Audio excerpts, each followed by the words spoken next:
શિક્ષક છે, 70 કે 65 છોકરા એની નીચે ભણતા હોય. હું 100 થી ચોપડી ભણીને સુરત આવ્યો. એ હરિજન અમારા શિક્ષક હતા કાંતિભાઈ. હજી હું એ શિક્ષકને, કારણ કે મને પહેલી વાર નાટકમાં રાખ્યો. સરપંચનો દીકરો હતો, ગામના સરપંચ મારા દાદા હતા. હું ભણવામાં તો હાવ ઠોઠ હતો. છેલ્લે મને બેહારતા, પણ સરપંચનો દીકરો એટલે મને નાટક બાટકમાં રાખવો પડે, આમ જેમ અત્યારે આ લોકો રાખે એમ. તે મને નાટકમાં રાખ્યો હતો ને મેં એક પાત્ર ભજ્યું હતું. પાત્ર હતું, રાજા જ્યારે આવતા હોય ને ત્યારે સડી પોકારવાનું.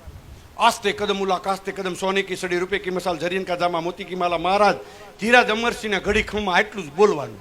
અને ગામ આખું બેઠું હતું. પહેલી વાર નાટક થયું અને એ હું બોલ્યો અને આખા ગામે તાળીઓ પાડી, ફફડાટી બોલી ગઈ. મારો કોન્ફિડન્સ વધી ગયો કે આપણી તાળીઓ તો હજી 40 વર્ષથી પડે છે તાળીઓ. ખ્યાલ આવે મારી વાત?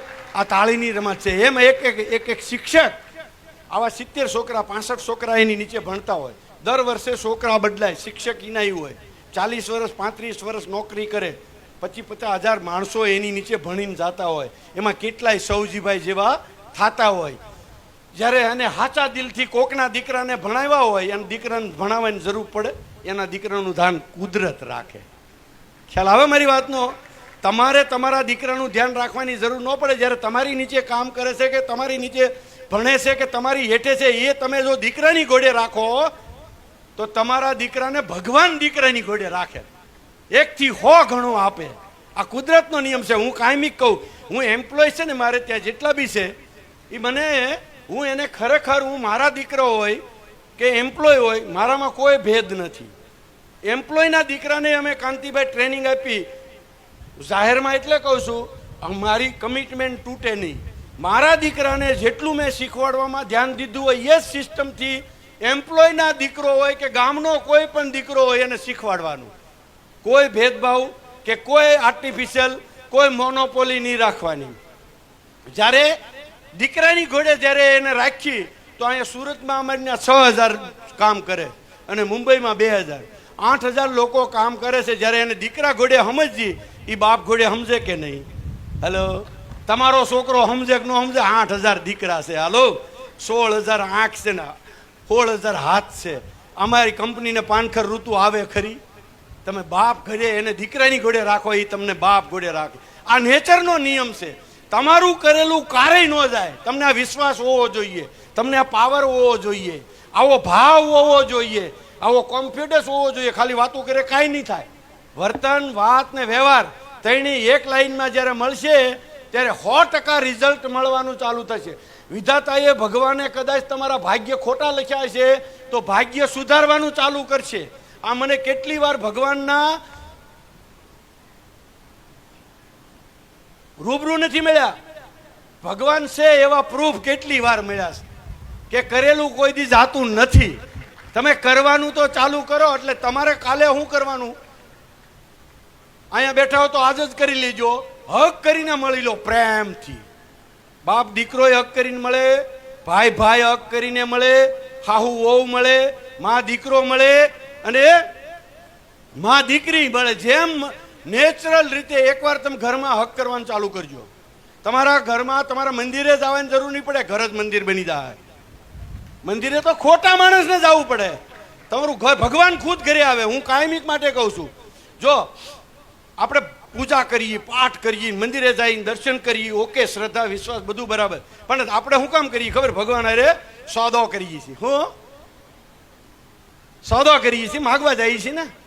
હલો, દીવો બત્તી કરવા, પ્રાર્થના કરવી, તેલ ચડાવવું, તું મને 1 ડબ્બો દે, હું 100 ડબ્બા ચડાવું, આવા માગવા જ જઈએ છીએ. ઓકે, ઇઝ ગુડ, તોય વાંધો નહીં, શ્રદ્ધા છે, વિશ્વાસ છે, જાઓ. પણ જ્યારે તમે ધ્યાન કરો છો એટલે ભગવાન અરે વાત કરો છો, તમે શાંત થાવ, નિરાશ રહો. માનસી પૂજા આપણે કરીએ છીએ, ભગવાનને જમાડીએ છીએ ભાવથી, જે સ્વામિનારાયણ સમજે, તો ભગવાન અરે ડાયરેક્ટલી વાત કરો છો. જ્યારે આંખ બંધ કરીને તમે ભગવાનને હૃદયમાં બેહારો છો એટલે ભગવાન અરે ડિસ્કશન કરો છો. આ મારી ભાષા છે, ક્યાંય લખેલી નથી. અને જ્યારે કર્મ કરો છો એટલે ભગવાન તમને પૂછે, તારે હું જોઈ છી? આ કર્મ કરવાનું ચાલુ કરો. ભગવાન તમને પૂછશે, તારે જોઈએ છે શું? નસીબ લખ્યા હશે ને તો ફેરવી નાખશે. દિલથી ભાઈ આપણી યારે ગમે એટલો આડો હાલે, આપણે આડું હાલવાનું થતું નથી. આપણું કુટુંબ ગમે એટલું આપણે આડું હાલે, આપણે કુટુંબને નડવાનું થતું નથી. આ દિલથી કરવાનું ચાલુ કરો, 100% તમને મળવાનું ચાલુ થાય. એકવાર અખતરો કરજો. આ હું દિલથી કહું છું, આ મારો અનુભવ કહું છું, આ હૃદયમાંથી નાભીમાંથી નીકળેલા શબ્દ છે કે તમે આ એકવાર વર્તન કરવાનું ચાલુ કરજો, તમારો વ્યવહાર બદલાઈ જાય. તમારે લોકોને સંબંધ બાંધવાનો ઇન્ટરેસ્ટ વધી જાય, ભાગીદારી કરવાનો ઇન્ટરેસ્ટ વધી જાય, તમને ધિરાણ આપવાનો ઇન્ટરેસ્ટ વધી જાય. તમારે વેવાય વેલા તમારી બિહેવિયર બદલી નાખશે, નવા વેવાય બનાવવાના હશે, એ તરત નવા ચાલુ થાય. હારા હારા માગા આવશે. હલો, સંબંધ બાકી હોય તો પછી નો આવે કઈ, પણ દીકરા ના આવે. તમે તમારો વ્યવહાર રજૂ કરો છો, તમારી પર્સનાલિટી સમાજમાં, તમારું વર્તન, તમારો વ્યવહાર આખી દુનિયાને બધી ભાન છે.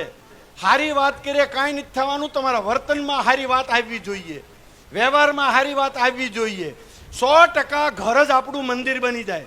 ઘરમાં જો કોઈ, હું ઘણી વાર કહું કે લીડર બનવું છે બધાને, પણ લીડરના લક્ષણ હું ખબર, આઈએસ સહન કરવું આ લીડર, આઈએસ જતું કરવું આને લીડર કહેવાય, બધાને સપોર્ટ આપે આને લીડર કહેવાય, બધાનું નજરઅંદાજ કરે આને લીડર કહેવાય.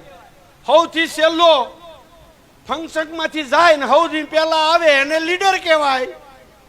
હલો, હાવ ગુજરાતી છે. લીડર થવું છે, કરવું કાંઈ નથી, કાંઈ નહીં મળે. હસ્યો તોય મટી જાઓ. લુકેશની કોઈને જરૂર નથી, કામ કરે એની બધાની જરૂર છે.